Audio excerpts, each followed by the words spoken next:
Everyone knows this guitar. This is the Fender Mustang, Fender's student guitar, produced from 1966 until 1982. Bands like Nirvana, My Bloody Valentine, Sonic Youth, and the 1975 have made these guitars very popular now, and it's quickly become one of Fender's most iconic models.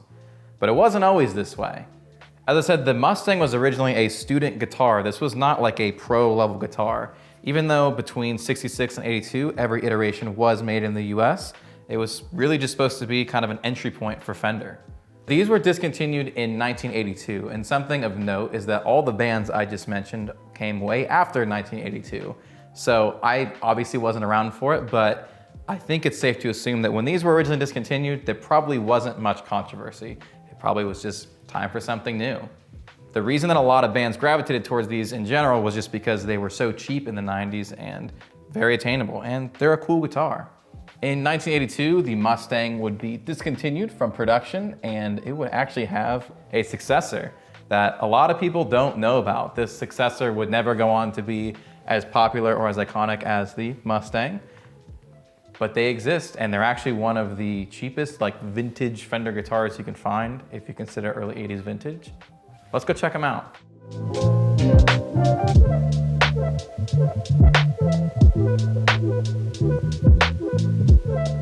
This is the Fender Bullet, the original version. This one obviously is shaped like a telly body, telly headstock, rosewood board, and a very interesting pickguard that also acts as the saddles for the strings.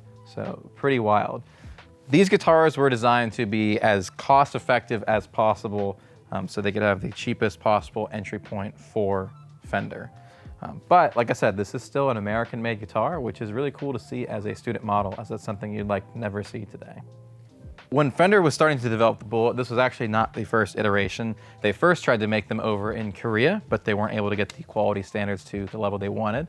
So then what they tried to do was have parts manufactured in Korea and then have them assembled in the US. And then once again, they still couldn't get to the quality level that they wanted doing that. They were just getting parts in that weren't up to Fender standards. And so they finally said, you know what?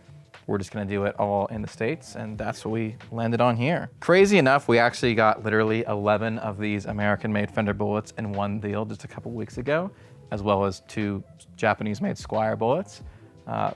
Pretty wild. We're obviously still going through the process of getting everything set up, as it takes quite a while to get 13 guitars set up, so I have picked 3 different versions of the Bullet, and that's what we're gonna check out today. It's worth noting that we are going to be selling all of these, of course, so go check out our site at aflashbuddygear.com or click on the QR code here. We'll put together a collection of just our Fender Bullets, so even if you're watching this video a little down the line, we might still have some available, as it's gonna take quite a while to sell 11 of them, plus the Squiers, and yeah, so check out that link. You might be pleasantly surprised. Let's go see what this one sounds like.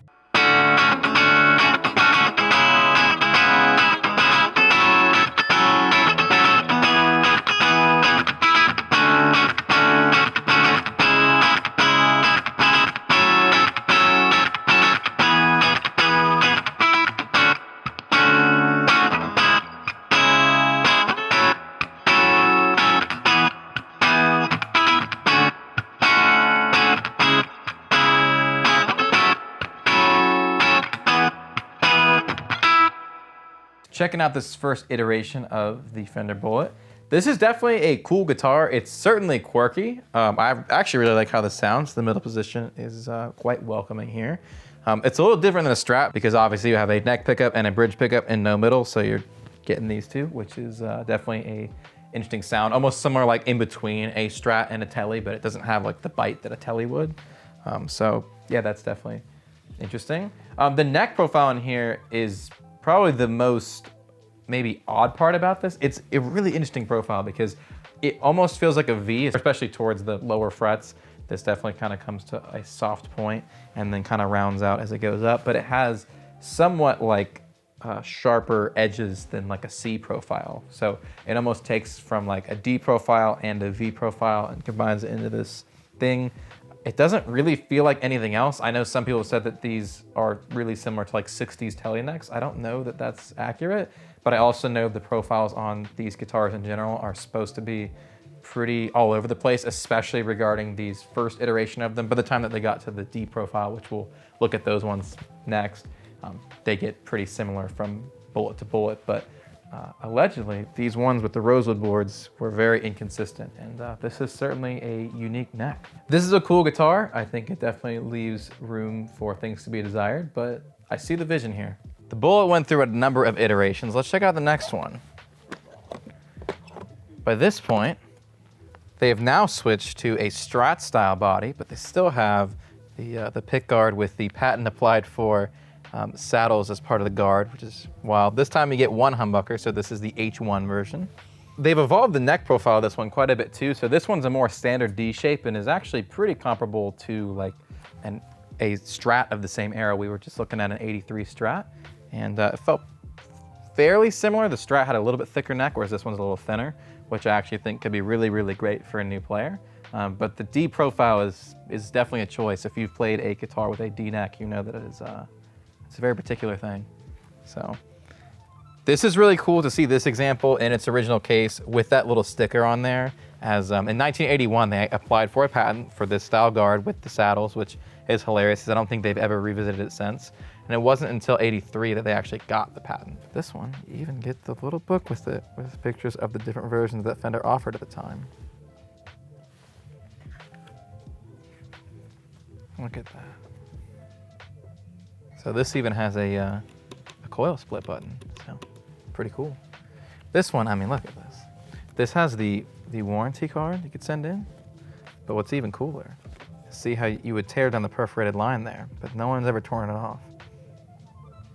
No one's even marked anything on here. They need your age group, your music preference, your musical status. Are you a professional? Are you a part-time professional? Play for pleasure only? Or are you an active music student? Fender wants to know. And even get the tag. This one has gone through a bit of wear, but. Let's go check this version out. If you go strictly off serial with these, they all end up dating to 81, but you can go off specs and know that this is probably 82, could have even been 83, as it wasn't until 83 that the sticker went away, but yeah. Let's go plug this one in.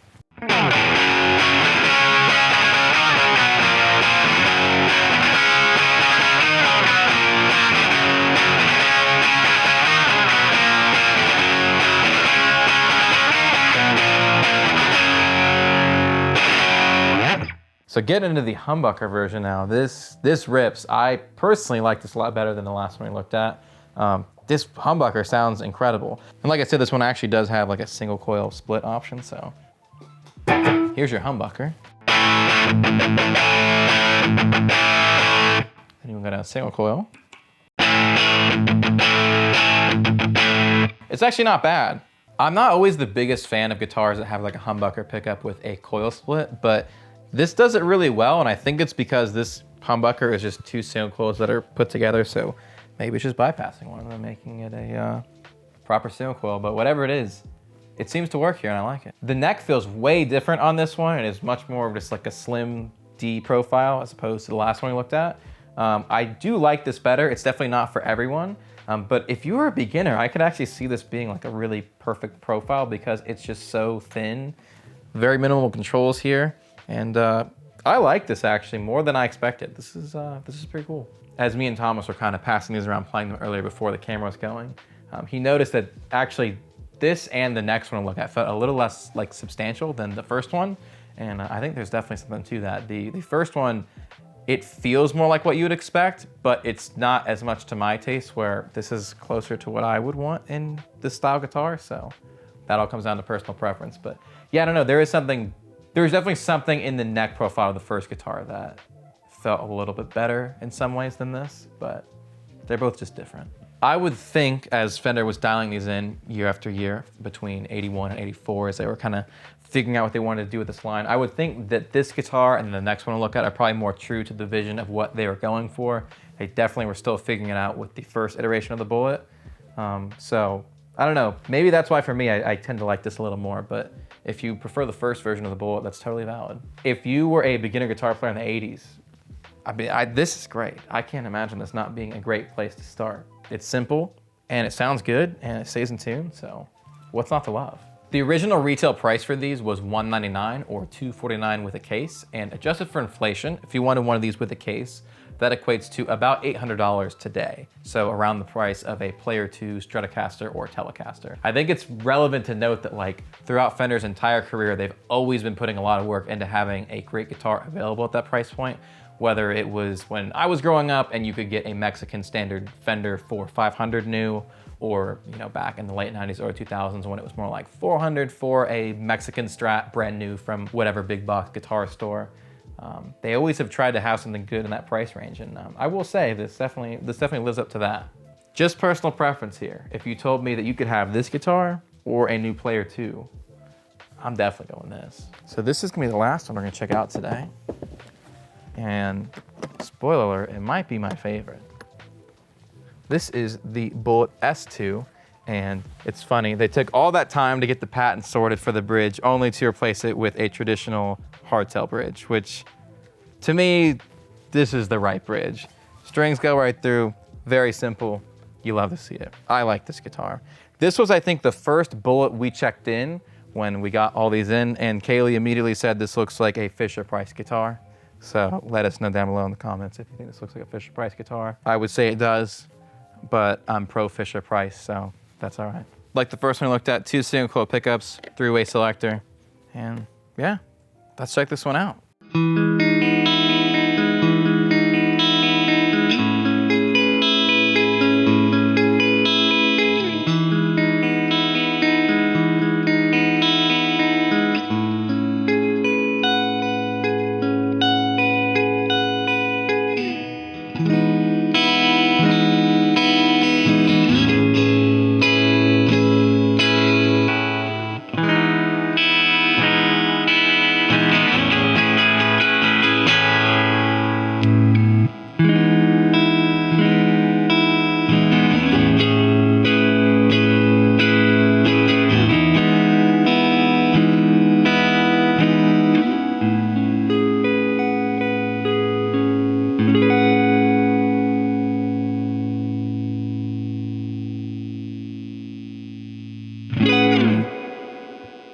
All right, now that we've played all 3, we've got down to this one.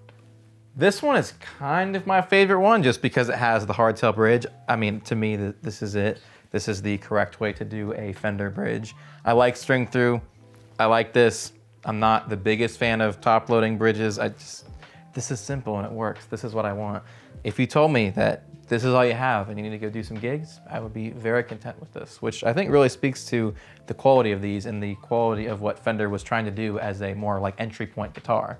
This is really, really great. I will say the humbucker one, sound-wise, was my favorite by far. It just sounded great. It was so much fun. This is good too. I really like the middle position on this, but I would say both pickups on their own also hold their weight. Pretty rad. I like this, and I like this more than I expected. I don't think this plays like a Fisher-Price guitar. It plays like a Fender, but it might look like Fisher-Price. As far as we can tell, the price point didn't really change compared to the last one, and I will say the neck profile is almost identical between these 2 guitars. The biggest difference is being the bridge change, so that's a win. But otherwise, pretty consistent. I do like that they have a little S2 in the pick guard right there, if you can see that. Overall, thumbs up. So now that we have played some Bullets, let's go talk about the whole Bullet line in general. Between 1981 and 1984, they came up with all these different iterations of the Bullet. And in 1984, the USA Bullet would be discontinued and actually replaced with this. In 84, they started making a Japanese Bullet under the Squire branding, which was relatively new for Fender at the time. They were definitely still figuring out what their Squire line was, but they put out this very cool Japanese version of the Bullet, which you'd see manufactured between 1984 and 1987. And to be honest, I would say this is probably when they finally got it right. If for nothing else, this neck profile is way more welcoming. It's no longer a D shape, it's your typical C neck profile and kind of feels right at home if you're used to playing a Strat or a Tele. On this version, you will see a top loading bridge that is separate from the pick guard. Unfortunately, it's not a string through. I definitely prefer the string through version, but this still works. And this is definitely way easier to service. I know when we were working on the first version of the Bullet, it was kind of a pain because if you need to get into the electronics, you literally have to like take the strings off and unscrew the whole assembly, which means you're basically unscrewing the bridge, and that's a big pain. So The last few versions kind of fixed that, and I would say that this Squier Japanese version is probably the one. This is probably when they finally got it right in every aspect. Just a few years after the Squier version was discontinued in 1987, they would introduce a reissued version of the Fender Mustang made in Japan in 1990, and these reissues have gone on to be quite iconic. Once the Mustang was officially reissued, I don't think that Fender really ever touched the Bullet model in this sense ever again. But they did pretty quickly start making the Squier Bullet Stratocaster and Telecaster, which is a completely different line, but I think it kind of does pay homage to these just a little bit. To me, the Fender Bullet is kind of this stopgap. It's them going from, we're going to make a student model guitar, such as a Mustang or Duosonic or Music Master, versus they're going to make a student version of their flagship guitars, like a Squier Telecaster or Squier Stratocaster. At the time, there wasn't a million different Stratocaster models. There was just your American Strat, and around the same time, they were starting to release Japanese Strats, and this is right when we saw their line start to kind of diversify. So to me, this is kind of the end of an era where the Fender product line was really simple, and at this point, it now starts to become very complicated. The Bullet line has kind of been forgotten about, I would say. It never really gets talked about much. And what are these? Is this some like crazy hidden gem within the vintage Fender realm, or have these been forgotten for good reason? And I would say the answer is really neither of those, and it's somewhere in the middle. The Fender Bullet is really cool. It's great to see an American-made guitar or later Japanese-made guitar within that price point, but they're definitely not perfect. They have their quirks, and I would not say you need to go rush out and buy one tomorrow because these are gonna be the next like hot item. I think these are always going to have their niche appeal. I think they're always gonna be cool, but I don't think that these are going to be like the next Mustang collectability wise. So how does this compare to the original Fender Mustang? I think actually as a student guitar, this in some ways is probably better than the Mustang for someone who's a beginner. If you're brand new at playing, working on a Fender Mustang tremolo might be a little daunting as it's not the simplest system, whereas especially this version that just has your simple hardtail bridge. These are going to stay in tune way better. They're a bit easier to work on overall with such like a simple design layout here. And it's overall, I think that this is not a bad place to start. I think the slim neck is actually pretty welcoming for a new player, even though the D profile is a bit odd on this particular example. I think if you don't have any like preconceived notion on what a neck should be, this probably would be pretty comfortable. The only reason that like it stands out to me is because I'm used to playing C profile necks so much, but as a new player, this is a slim neck and it's simple. And it's actually the same scale. It's 25.5-inch scale, so it's the same scale as your Strat or your Tele. Maybe at the time, this was actually a better place to start than a Mustang was. Do I think the Mustang is a better guitar though? Yes, I definitely prefer the original Fender Mustang to these. I don't think that there's anything too crazy in here that warrants like a reissue or anything like that. And I don't think this is a guitar that's going to like quadruple in value, but for being a guitar that in today's market you can get for like $1,000, kind of right around there, I would say it's actually a pretty good value. There's a lot of cool parts on here. There's a lot of uniqueness to this, and this definitely does have a lot in common with guitars that are a lot more expensive from the same era. If you look back at Fender's history, really any time from the 80s until now, they've always been trying to build that perfect beginner to intermediate guitar. Right now, that's the Player 2. It was previously the Player Series. Before that, it was the Mexican Standard. And at some time, a while before that, it was these Fender Bullets. I think these are all kind of trying to do the same thing. And it's really interesting to see where they've landed. Rather than Fender trying to introduce some unique model that they can build to a price point now, they just make a cheaper version of the Strat or Tele. But for some time, Fender was really focused on doing something unique for that price point, for that kind of place in the market. Now there's like a million Strats and Teles, but when these were originally around, there really wasn't. So this was one of your only options if you wanted to get into a Fender guitar that says Fender on it without spending what a American Standard of the time would cost. I think over the years, they've done that to mixed success. I've talked about before in videos, for the price point, I do really enjoy the Mexican Standard guitars. I have my critiques of the original Player series, but I have been liking the Player 2 a little bit more. So I would say Fender overall has always done a good job with that. But with their product line getting wider and wider, it feels like every single year, it's always really tough to recommend like what is the perfect like intermediate level guitar from Fender. So are we better off today with the options we have now or back in the 80s? I would say now we are in a way better spot. You not only have access to everything you can go buy new, including stuff like the Player Series, or if you push your budget up, newer Fender Japan guitars, as well as, of course, a back catalog of years and years and years of different Fender models, some that were more popular than others. I think we're in good shape now. There's a lot of great options out there, and I don't think that we're missing out on much by Fender not offering something like this anymore. We had a lot of fun making this video, checking out these quirky guitars. Are you a fan of the Fender Bullet? Let us know down below in the comments. I know a lot of you guys probably aren't a fan of these, and that's totally cool. I more than understand. They're definitely not perfect. They're definitely not for everyone, but if you like it, that's awesome. As always, don't forget to like, comment, subscribe, all that good stuff. And we will see you in another video soon. Bye.